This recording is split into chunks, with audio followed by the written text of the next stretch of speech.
Okay, I want to welcome you to the workshop about immigrants and healthcare and introduce to you Ruben Castilla Herrera. He is the director of the Central Ohio Workers Center. Okay, but I'm very excited to have him here. Ruben and I have we were together and presented at the September Silent Moral March, which was patterned after Reverend William Barber's movement down in North Carolina. And we're hoping actually that we can get something going here in Ohio very similar to that, something that we desperately, desperately need. But Ruben is a champion and a passionate speaker, so you're in for a wonderful hour with him. So thank you for being here despite the water in your house. So. Buenos, oh, all right. So buenos dias. Muy bien, muy bien. So just so you know, the microphone is really just for that. So it's kind of odd, kind of like having it like this, but it's okay. I think it's important that messages be shared, and so it's all good. So thanks for being here. I was excited to be here, and I apologize I won't be able to be here this afternoon. It's just a personal situation you heard, but I'm here now, and I'm happy, and I feel blessed to be here. So today is going to be. I want you. I present a little bit differently in the sense that the experience you have is what I have to share, right? As much, even more than the information, and so I want you to think about just the experiences you're having as we're in this space together, and it's a little odd for me because I am a person, a circular person, not a linear person, right? Or not. I never feel like I'm the authority, but spaces. Let's just start there, and how that relates to systems, and even the healthcare system, and why we're here today. But spaces really send messages to people. And so as a Latino, Latinx, I'll talk about that a little bit, Hispanic, however I may describe myself, spaces are important. Do I feel comfortable? Do I feel uncomfortable? Right? So we'll revisit that, but I just had to say that because I looked at all the rooms. I'm like, oh, they're all alike, except what some are bigger than the other. But that's okay. And so, but we're also people of survival. And so we make do with whatever we have, right? There's always a way. My friend says, there's always a way. So my name is Ruben. Say that. Ruben Castilla Herrera. Ruben Castilla Herrera. I love doing that. And I love doing that, not necessarily to hear my name, but to hear you say it. Right? There's a difference, right? And the reason I do that is because that's the way that I was named by my parents. Rolling R, Ruben Castilla Herrera, right? And so just like spaces, names, how we say names or struggle to say names, because not everyone can roll their R's, right? But the effort that we make to say people's names, to remember people's names, is important to me. It's important to all of us. But as a Hispanic, as a Latino, Latinx, that is important. And it goes both ways as far as I'm concerned. I should have a name tag. I had it somewhere. And so names are important. And so we always start there. So I'm gonna spend a little bit of time about kind of telling you my personal story in the sense of how it, specifically to be the start of it, how it relates to, I think, healthcare, and something that's still very prevalent today in my community.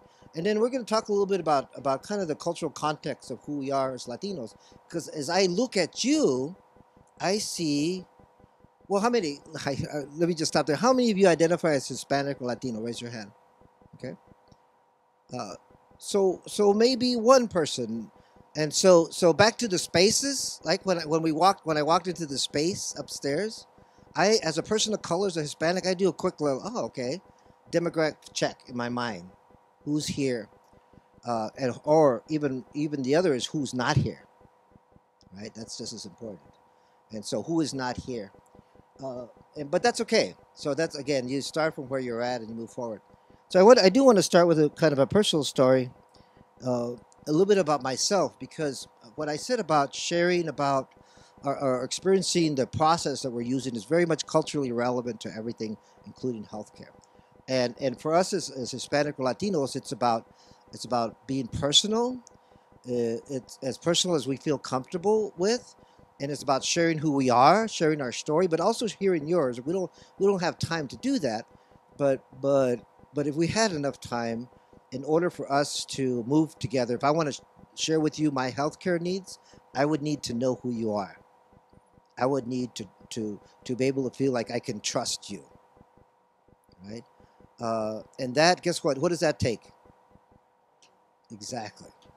And time, we are not evaluated, or we're not very evaluated very well on resilience of time. We're evaluated on the how do I say this? Kind of how we use our time, right? The expedience, right, of time. And so relationships take time.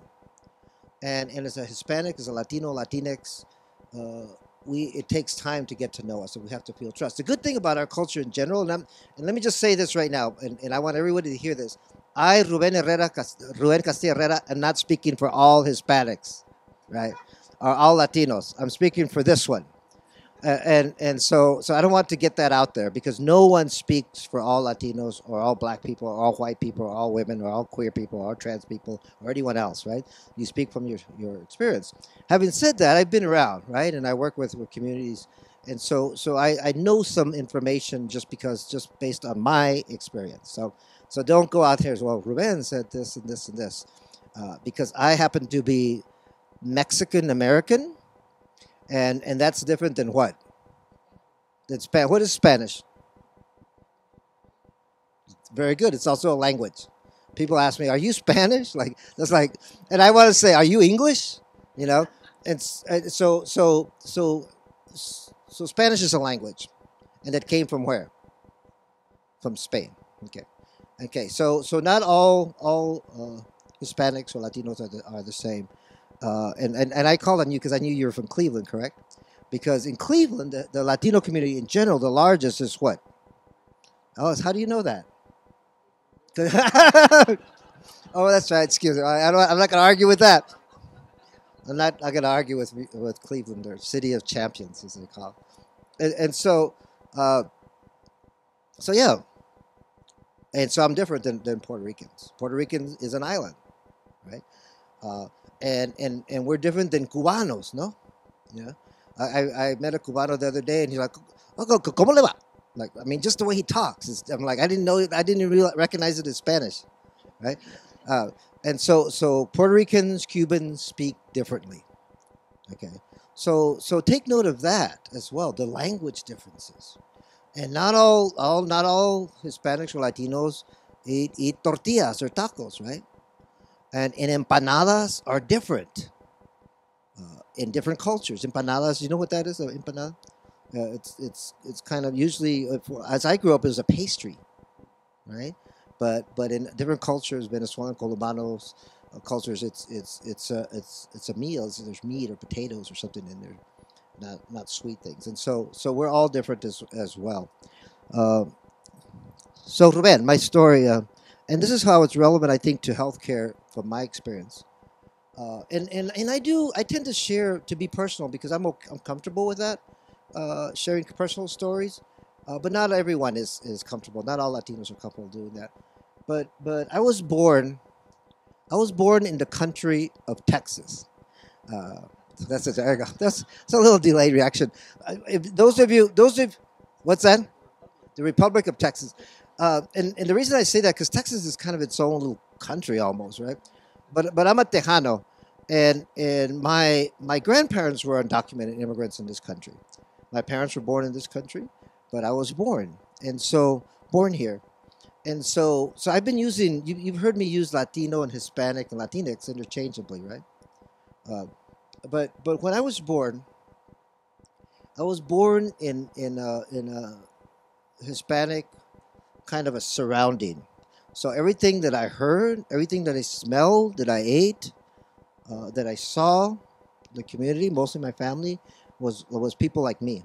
And I come from a family of 10, and I was the youngest, right? Our second youngest, and I heard and I understood myself as a Hispanic or Latino. At that time, we were called. Guess what we were called then?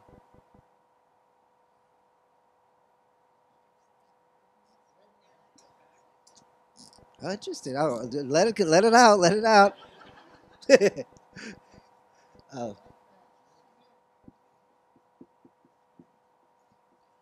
we were called Mexicans, at least publicly, right?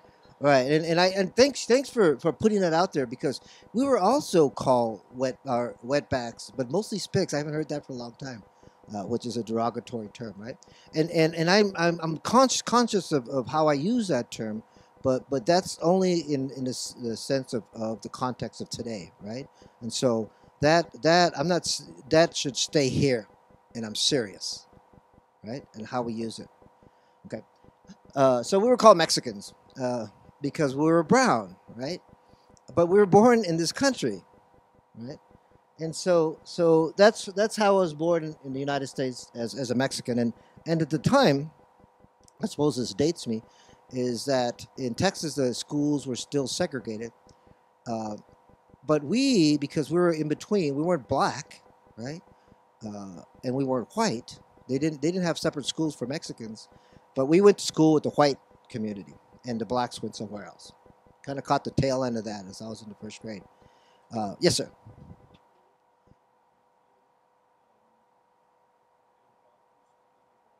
Were the kids okay, or Well, I spoke Spanish as I entered the classroom that looked like this, and so no, it wasn't.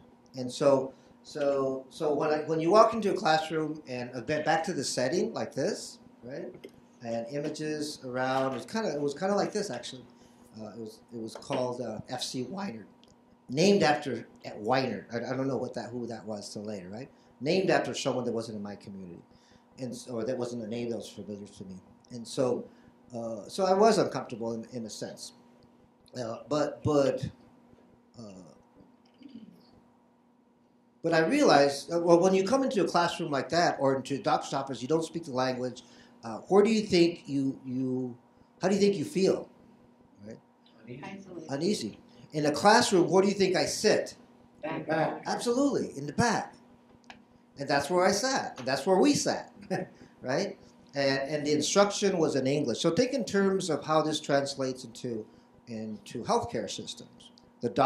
Our doctors are usually what? White. White. They usually speak what language? English. And do you think that's true in 2017? Yeah. Absolutely, it's still true, right? Other parts of the country, of course, it might be changing, but for the most part, yes, most people in the medical field, doctors specifically, or I should put it this way: there's not a high percentage of Hispanic Latinos as doctors, and so we sit in the back, right? And you have two choices as a person, as a student. You have two choices. One is there's a humiliation to that, right? One is just not come. The other is to learn the language or learn the system, right? Guess which one I did? You learned it. Yeah, and so I decided that I was going to learn, and an interesting thing happened when I started learning English, and for whatever reason I learned quickly. I was rewarded, right? And I got to sit a little bit closer, right? And then if I learn how to enunciate and lose my accent, then I was treated better, right? And then if I tried my hardest to dress a little bit like the norm, I was accepted better by my peers. And so I'm a child, right? And so the need to be wanted is important, right? By people around you. So I learned how to do that very quickly.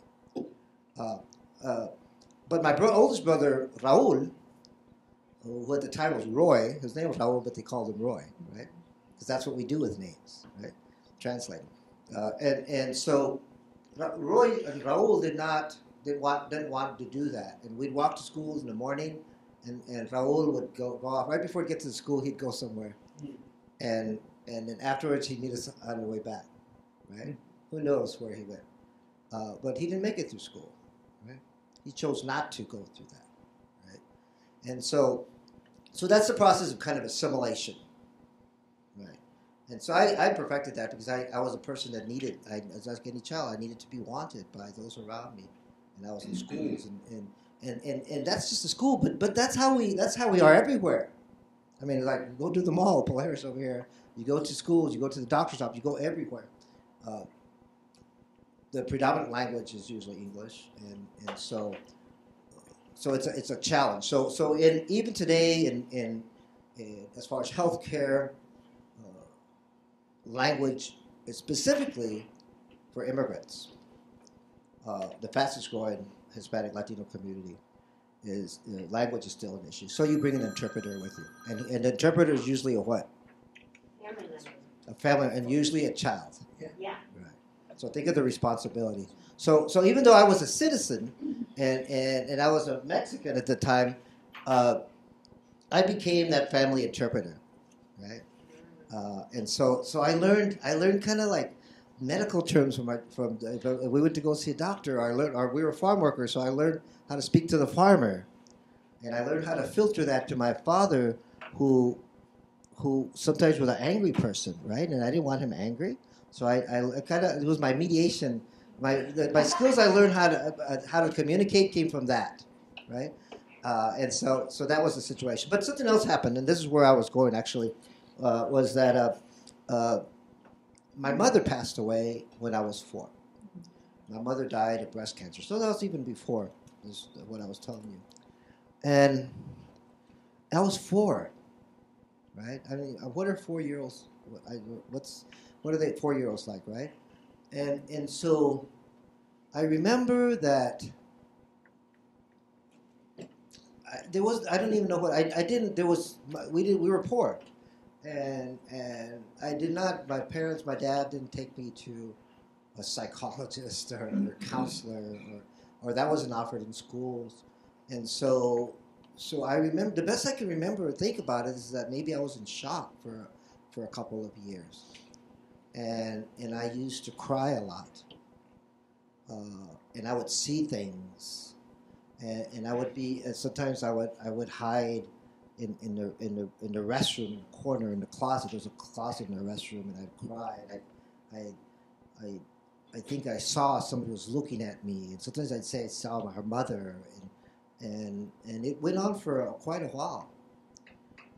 And so we didn't have access to any kind of medical help. I'm assuming my father is no longer here. Que en paz descanse, may he rest in peace. And we never had that conversation. I kind of had to rediscover it as an adult, find out what that story is, and I did. I went back to Texas. But what I do remember, and this is what's relevant, and still relevant today, I do remember that I went to a curandera. Anybody know what a curandera is? Any guesses? Traditional medicine. Traditional medicine, right? And that traditional medicine comes from our indigenous self. The brown skin you see in me, my tallness, my height, that's a joke. Just my stature, my color of my hair, that's from my indigenous self. That's from the Aztecs, Indian, right? In my case, right? My language is European, Spain's from, but what you see is indigenous self. So that's a native way of healing. A curandera is a woman, usually a woman, could be a man, but usually women that really heals people. And not only psychologically, but also in medical things. And so I remember specifically going to several sessions and using, and I don't know whether I'm imagining this as an adult, but using a dark room, and there was things burning, and I remember her using eggs and herbs, and I would be laying in something like this, and there was chants or prayers, and I did that for at least a year before I was healed. I believe I was healed. The power of that is the act in itself, but for me as I analyze it, the greater power is believing you can be healed, right? And so I was healed, and so I share that story specifically. I don't share that very often, unless it's relevant, but I share that here today because that's still a practice today. In Columbus, Ohio, where the immigrant community is on the west side. I was just there last night for a meeting with some immigrant community. They are still curanderas in the community. So the growth of the immigrant community in Ohio, whether it be in Columbus or Toledo or Dayton, Cincinnati or Cleveland, Youngstown, kind of everywhere actually, in has come the healers as well. And it's still a primary source of medical care for some of the immigrant community today. Yes? I guess what I'd like to kind of get out of today's session would be that we're both primary care physicians in Dayton, working for a community health center, and we do have the luxury of 99% of the time having an interpreter available for all of our non-English, native English speakers. So Spanish and Turkish and Russian and lots of various North African languages, Kinyarwanda, French. I think I had someone this week who spoke Mandarin. Just broad varieties, because we don't actually have a policy that we don't allow family members, adult or children, to be interpreters unless we really have no other option, no professional medical interpreter available. And I don't think that's, although it should be widely available, we know it's still not. But we, under the Affordable Care Act, our rates of uninsured patients went from 40% down to about 5%. But that 5% is largely made up of the undocumented or legal residents that fall into that gap that Deb Silverstein mentioned, the 5-year waiting period for whatever ridiculous reason. How, I don't know whether it's, you try to communicate as best you can with all individuals. Is there anything, obviously you can't lump everybody into the same category simply because of what language they speak, but is there anything in particular different or unique how we interact with someone who's Hispanic or Latino or Latina differently in terms of helping them get the health care they need and understanding their reservations in terms of seeking care? Yeah, and so you're in the Dayton area? Yeah. I think the challenge, I've been in Ohio kind of now most of my life, but I was raised kind of in a predominantly Hispanic, Latino community, so you really can't compare the two. And I know, I can speak for Columbus, I know a little about Dayton and Ohio areas in particular, but I myself, right now I feel like I'm the interpreter, right, again, right? And so we don't have all the information, but we're asked to do it, right? And so that's indicative of kind of the state of where we are in the growth of our community in general. So there's not a lot of nonprofit organizations in those areas that really can do that well. If there is, there's one or two, and they're overworked, and so that kind of thing. But I say that because we're here in Ohio, we're in an interesting space, and so but sometimes you do need that intermediary organization. So what are the organizations in Dayton that work with the cultural, I want to say cultural competency, but cultural issues specifically with health? Probably not very many, right? In Columbus or Ohio Hispanic Coalition that does specifically that, and they started off. They do primarily interpreting. It's the Ohio Hispanic Coalition. So I would contact Ohio Hispanic Coalition and they've been here for probably 25 years. Likely that they're the oldest nonprofit here. Likely to have connections in Dayton and other parts of the state. There also is the Ohio Commission on Hispanic Latino Affairs. That again, please keep in mind this is Ohio. It's not Illinois, because of Chicago. And so the Commission of Hispanic Affairs has an annual conference on healthcare, Latino healthcare. So tap into that as a resource. And there's resource guides to Columbus and there might be it's Cleveland area resource guide. But we're kind of all connected. And there's also a Latino mental health network as well that would be helpful. But as white, can I use that? I don't want to be offensive. One thing you can do is you already do it, I think. One is asking those questions, and I don't know you, but I assume that you're somewhat sensitive to that issue just by the fact that you've asked that. So that's the biggest step, right? Especially for doctors, right? I've done sessions with doctors, and it's very difficult when it's all doctors in the room, right? Yes. But her problem as a doctor, do you treat the patient first and ask questions second, or ask questions first and treat the patient? I hope I'm asking more questions first. I mean, with every patient. I mean, the goal is going to be 90 to 95% of my visit with the patient should just be talking, okay? It's purely verbal, because I need to gather as much information from them, understand their situation, whether they're born and raised in Dayton, or born and raised in Dayton, but they speak Spanish at home, or Turkish at home, or Russian at home. I'm asking them questions about why they didn't get their medicines, why can't they take it, what is their situation, economic status. I mean, yeah.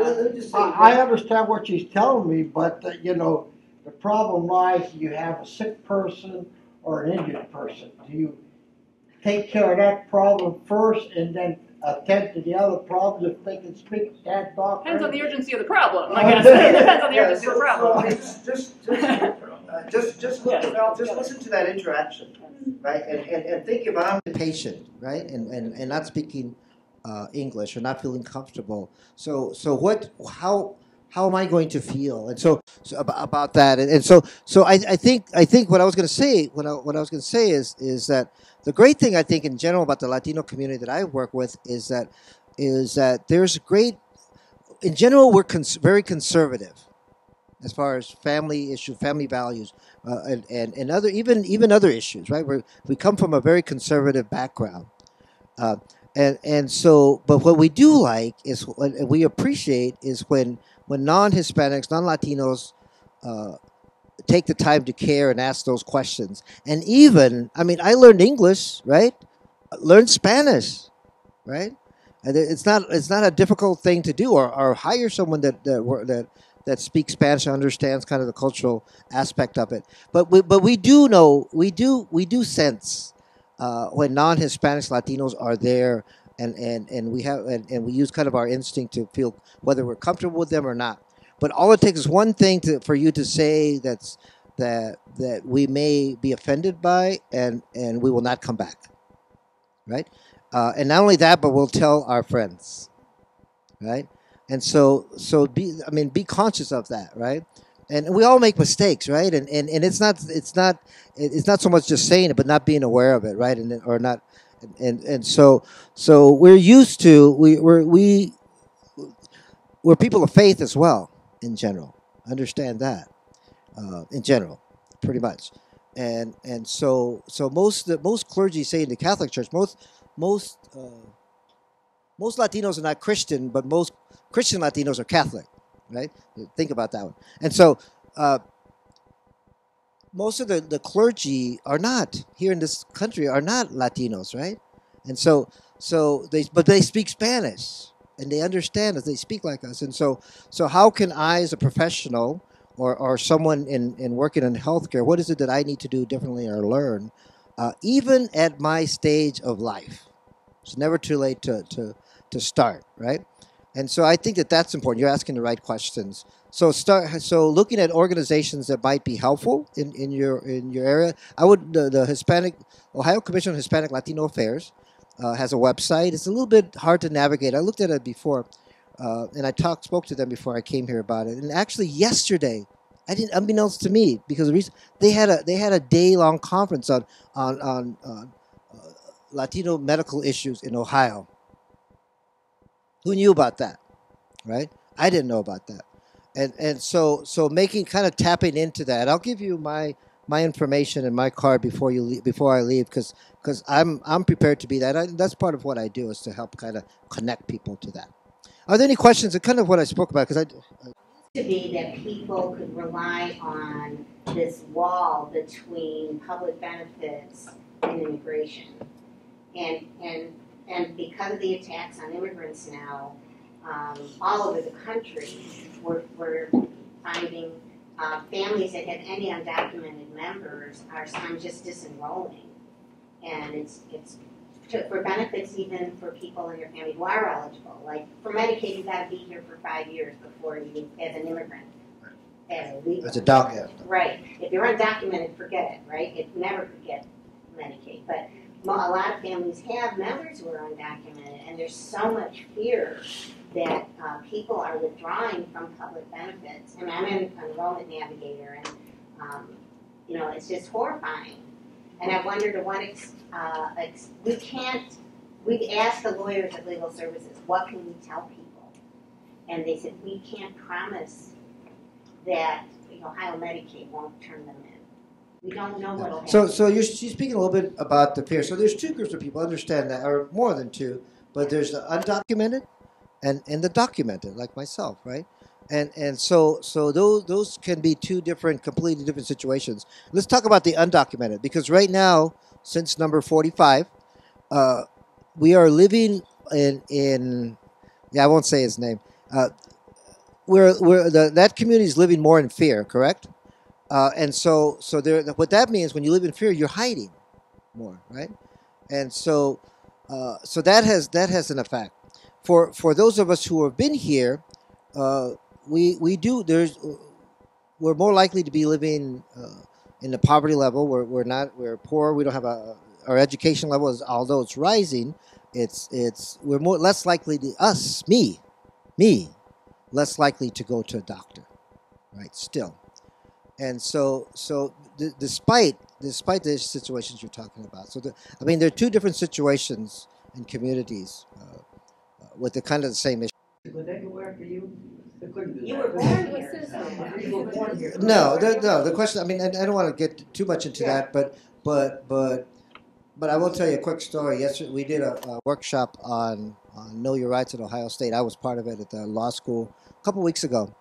And I was walking back on High Street. High Street is the busiest street in Columbus. And as I'm walking, kind of thinking what I'm going to do next, somebody yells out a window, "You should be deported!" Right? And so that's the effect that it has on us. The profiling I may look like, and so that's the whole issue as far as that relationship. But no, I'm fine. I'm a documented person. I've never been asked that before, actually. In this country, you were documented if you came from Europe. You were documented at Ellis Island to gain citizenship. You were documented at the end of the country. But the people coming from the other side, the Pacific side, weren't documented.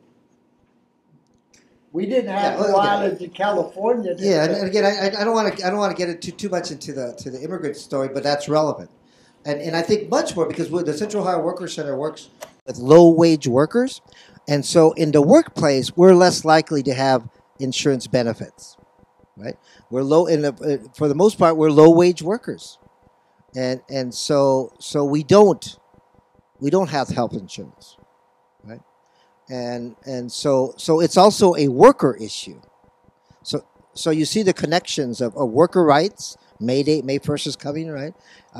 International Day of the Worker, and so we don't have our worker rights. We're discriminated. We don't have health insurance. We're not paid, and therefore and then if you're undocumented, then you're living in fear, and so all of that kind of comes together to if I'm sick, I'm not going to go to a doctor.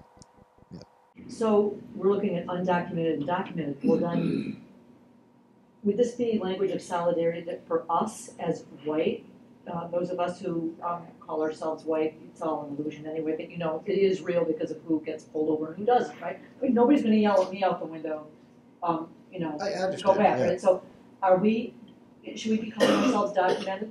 I mean, I don't know. I mean, Well, the thought just crossed my mind, you know. Yeah, I'm just wondering. I guess what I'm thinking more in terms of the questions from the doctors. At what point, at where, how are you supporting that which will eventually come back to your question, and immigrant issues or issues of education for Latinos or those of us that are living below the poverty line, right? And so what is that personal connection? Because it's a circle, right? It's not only about the situation that's coming into your office. It's worker rights. It's women's rights. It's participating and getting, not only calling the Hispanic Coalition for services, but how can I help the Hispanic Coalition exist? That's solidarity, right? Yeah.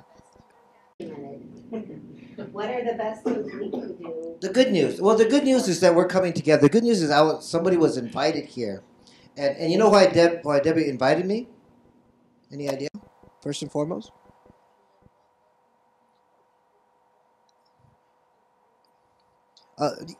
That's close, but because she's my friend, right?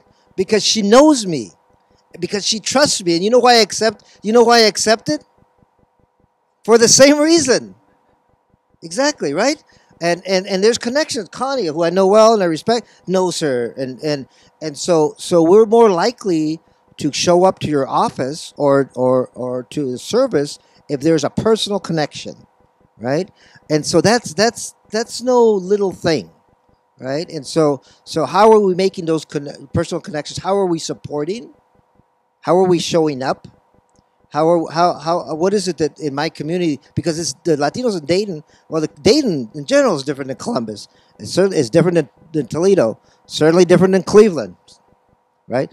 And Cincinnati, right? We're one state, but it's so much the person. And so what's happening in the Latino communities in general, we're kind of, because we live in those areas, we're kind of taking on the culture, general culture of those communities.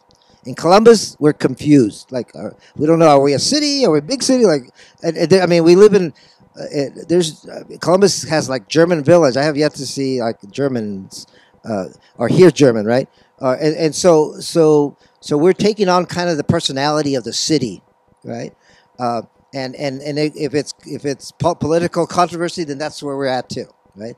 And so what I try to do is how do we break that? Because that's really what's binding us, right? And so that's the power of what we do is organizing with people in those specific communities. So I love the question. I think it's a big question, not only at you, but I've heard it from different, not only doctors, medical offices, but also different communities or organizations. So just quick, any other quick questions? There is culturally relevant medical care, whether it be Hispanic or whether it be North Africans who are new to this country, across the board, really. I mean, over the years that I've been involved in the Single Payer Action Network, I saw a display of Native Americans in Alaska. It turns out that Alaska is really long, right? And there's First Americans that were here before Alaska became part of America, and they're part of the Indian Health Service.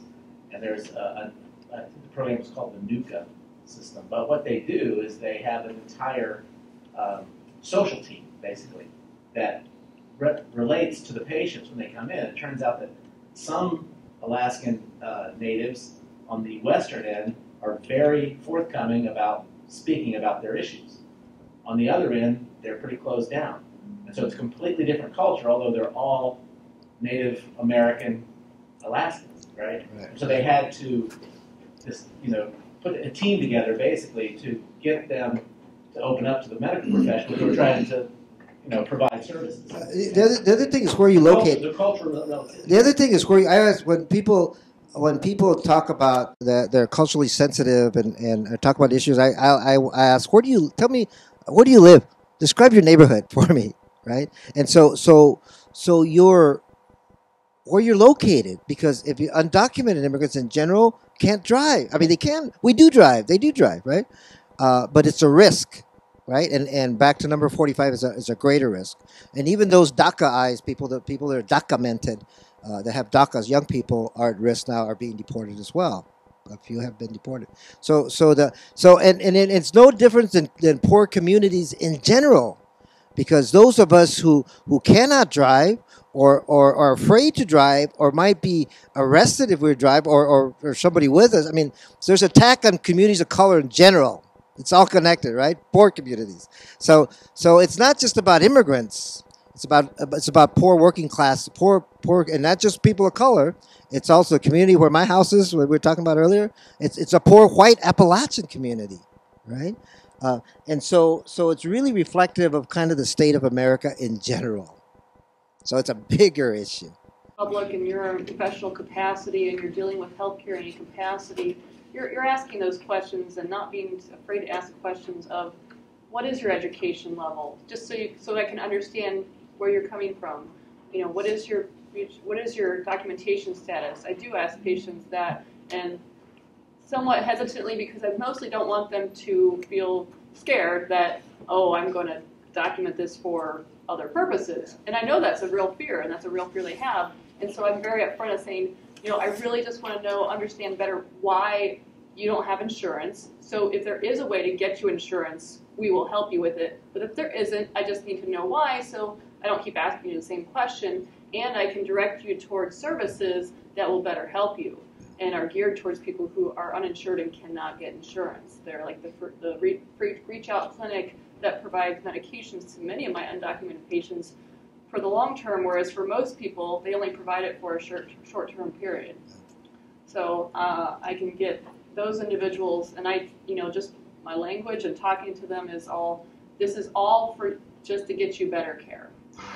No other reason. In Columbus, I thought about my friend Virginia Nunez Calderon, who we have an office space, and she's a business owner, but she's been here a long time. But she's also comes from kind of healthcare. She worked at Mount Carmel West, and she has started kind of a nonprofit where she's helping immigrants, Spanish-speaking specifically, that either have been stopped or picked up because families, there's health issues all the time, mental health issues, when the family is broken up, and so she's interviewing right now for a kind of a caseworker that will be kind of in the person that can help you do that, right? And guess what that takes? Dinero, resources, right? And guess where it comes from? Should come from you. And I say you, and I say you, but also you and wherever our support networks are of income, right? Connections. And so it's the first time we've had that. It's very rare. It's in Columbus, right? They're just interviewing for it.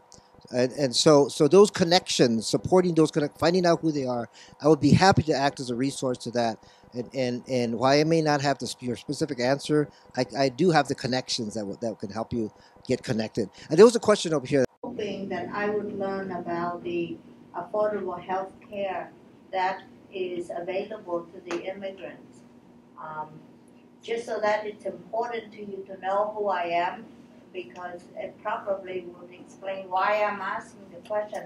I am an immigrant. I came here as a refugee, and for my entire life I've been working with the immigrants. And I live in Toledo. I'm very much aware of the Latino or Latinx immigrant in Toledo.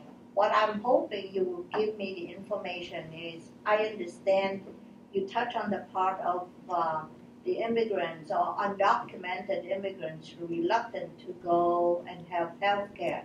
So, number one, what is available to them? Say if a person is sick, what can that person do to get some help?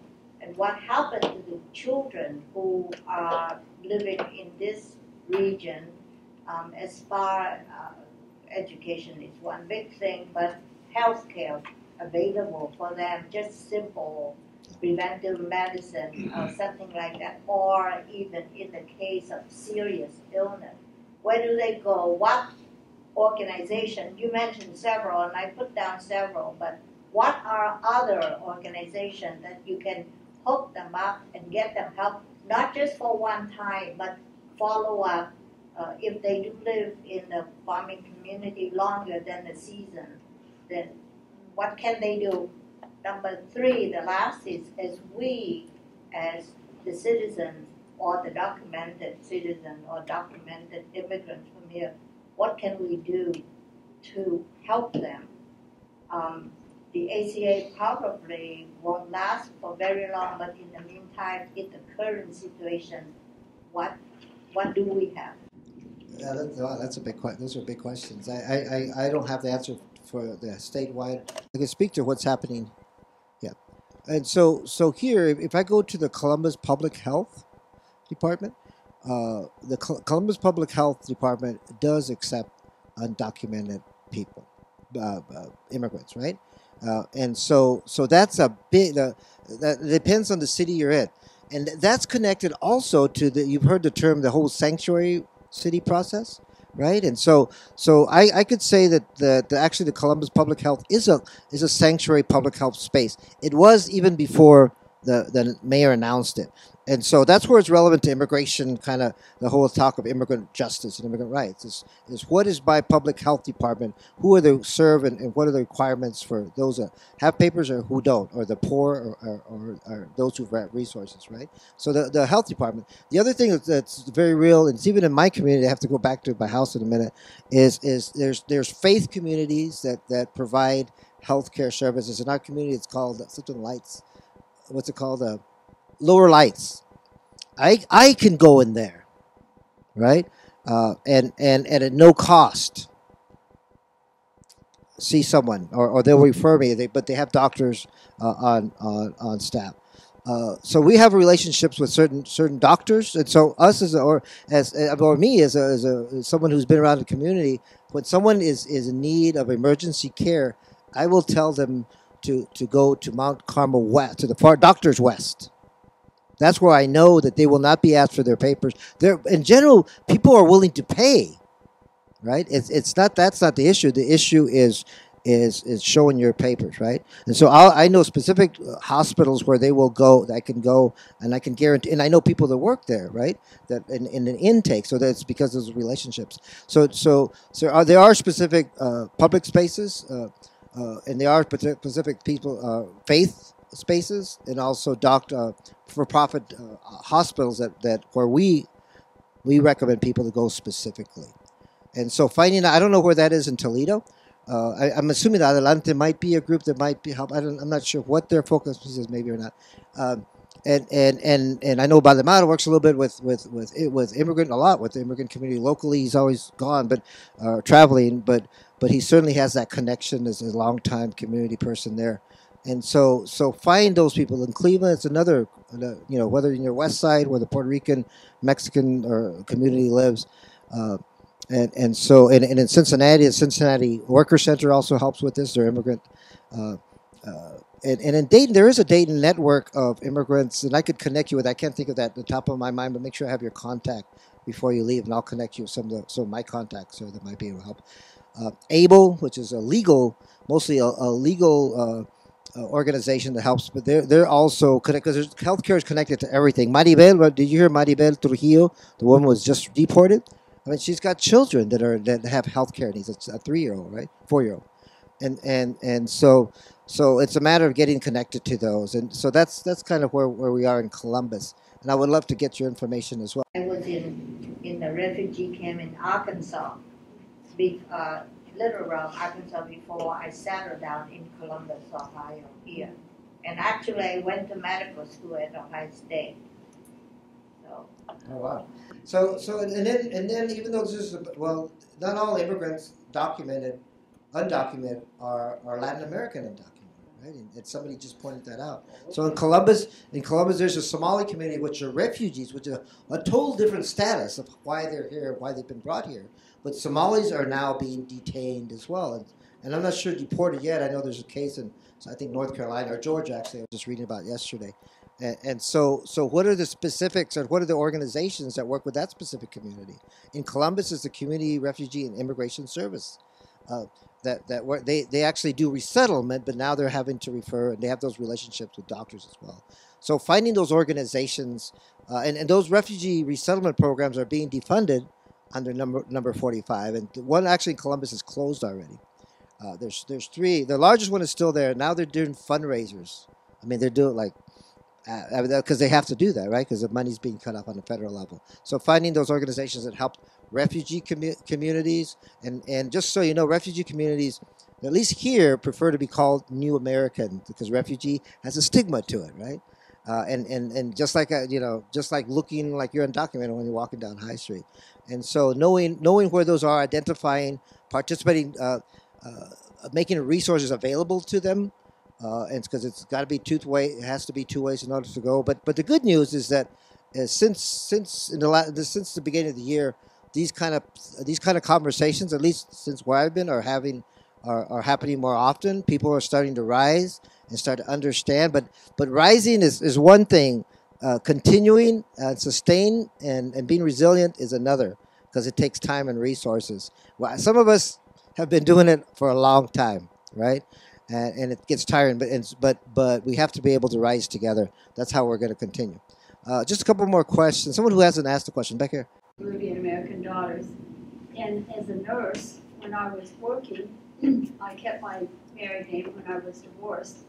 And when Latino patients came in and saw my name on my name tag, I could tell they were very, happy about that. They sort of related to me. And every single one of them asked me if I spoke Spanish, and I don't. But I think your suggestion of people learning Spanish is very good because, the Hispanic community obviously is very, very important in our country. And why shouldn't we be bilingual? My daughters are both. And even those recognizable symbols, like for me, I would say English is my primary language now. But anytime I see something, like if this is a flyer for Mayday, the second line you can't see, it's un día, it's in Spanish. Un día, that's what I zoom into. That's what calls me. So what does it calls me, and what does that really mean? And what is that? What are those 2 or 3 words? And how are relevant to the questions that the doctor had, right? And how is it going to help? How is it going to help us? And so learning what those words are, you don't have to interpret everything, right? Because what's interesting about most immigrants, they understand a little bit of English, right? And so don't kid yourselves. It's just that confidence level, right? And just like you speaking Spanish, right? Oh, people who speak Spanish. Oh, I don't. The first thing I hear is like, oh, I don't speak that well, and then like, whoa, they speak better than I do.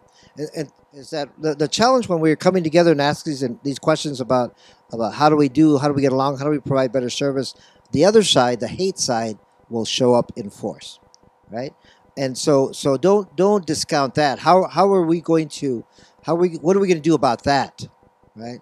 And how do we collectively work on that as well? So even though specifically I'm talking about immigrants, it's more kind of a more of a societal picture, right, than anything else.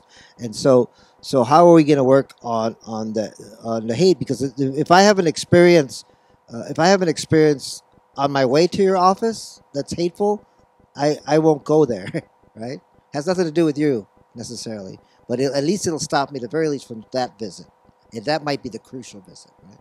And so we have a responsibility to address that in ways that are already happening. Whatever you're doing on now, there's all kinds of groups that are popping up, but it's more than just popping up. It's making sure that we do something. Yes, sir.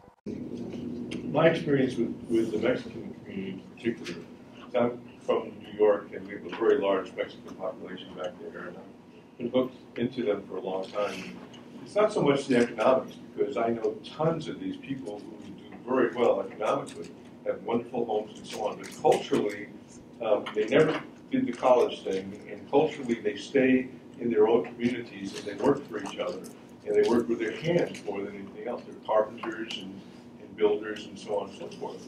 So because of that, because they work for small companies that can't provide benefits, the single payer is perfect for these people. And so my question to you is, when I try to go into neighborhoods with SPAN to get into a church or an organization to show our films, to do our talks, and so on and so forth.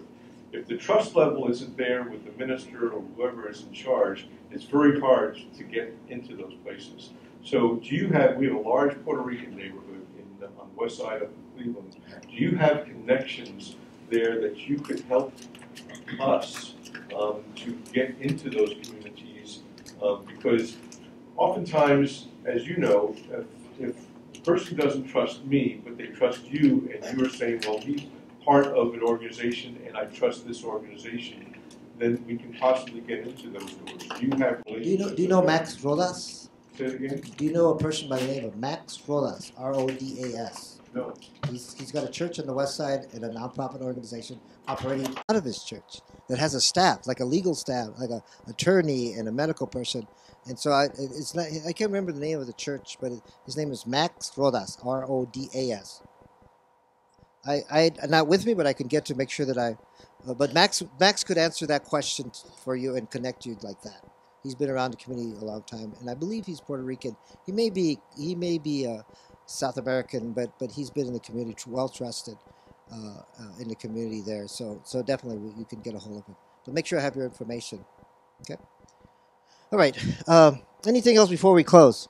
To her question about people being able to get connected out there, is that helpful to people in? I mean, I don't want to get into my personal politics, but I'm not much of a United Way person. I mean, it's corporate sponsored monies that they're monies, but you know, there's an intent for kind of those nonprofits. But I couldn't answer that. I think that there's probably good people in there that could answer that for you. But we've never used it. Yeah, no. Yeah, I mean. Yeah, I mean, that's the politics. It's a pretty much political organization. So any other quick question before we close? Yes, ma'am. I didn't hear from you. Can help people, undocumented people with healthcare needs in Cleveland. Metro General helps everybody. If they live in Cuyahoga County. Right, if they live in Cuyahoga County. And any federally qualified community health center should see all comers. So they no matter what their legal without turning anybody in. So right. Yeah. So that's also a good resource. So what we just experienced back how I started, because kind of Western male way of thinking is that the authority is going to give you the answer, and that's what or the handbook, right? Here, like I believe that I printed this, I went through, I wasted paper, but we're trained to believe that this best, we even have name for it, best practice, right? I mean, there are no best practices. There's good practices, but not best practices, right? And so what works in Cleveland is not going to work in Columbus because it's different. It's not going to work in Dayton, right? And so this kind of process, I want to close with that. What I would say, pay attention, because exactly who is this beautiful woman with the pink? What's your name? What is your name? Yes. Yeah, oh, absolutely. Marlene, yeah. What she just did is what we do in our community. She said, does anyone know about Metro General? Yeah, so you have to create the space for that question to be asked in your doctor's office or with my doctor, right? And so that's a beautiful way to start, because that's the way we communicate. That's how we get information primarily within the community, right? So that's very beautiful the way that happens. So create those spaces, right? So thank you. So again, let's close the same way. My name is Ruben Castilla Herrera. Ruben Castilla Herrera. All right, that's a little bad. All right, thank you so much. Gracias.